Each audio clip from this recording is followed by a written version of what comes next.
So like I said, we're going to mark out our hip line, and our hip from my waist to my hip line is 9.5 inches.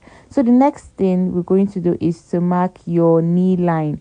So I'm just going to advise you to place your tape rule on your body and make sure you get this measurement right. So right now I'm marking out our horizontal measurement, your waist measurement divided by 4, and you add your preferred allowance to it. Then you go to your hip line and you do the same thing, your hip measurement divided by 4, and you add your preferred allowance to it. Now on this line, which is my knee line, I'm just going to mark out my exact hip measurements without any allowance. Then I will just connect the lines together and you now cut.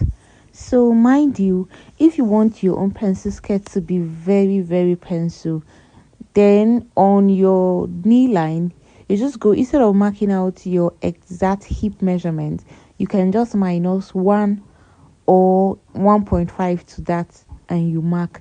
Now it's going to be very very pencil. And if you're doing this, that means your back slit is going to be long. You make it long so that you can be able to walk. But if you want it normal, then just walk with this and you'll be good.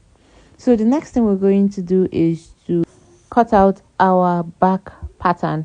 So I'm just going to fold my fabric into 2. Then I'll be placing my already cut out front pattern on my folded fabric.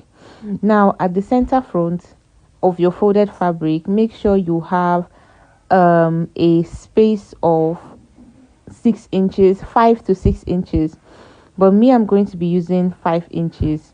So just make sure you have an allowance of 5 inches to 6 inches. So now this 5 inches or 6 inches will help you to create the vent slits which you want to do. So like I said, just give 5 or 6 inches and you'll be good. So right now I'm just going to mark out my zip allowance. So at the waistline I marked 1 inches, and at the hip line I marked 1.5 inches. Then I'm going to mark my under butt. My under butt measurement is 12 inches. Then I'm just going to connect all the lines together. Like I said, my waistline 1 inches for my zip allowance, the hip line 1.5 inches, the under butt 1 inches.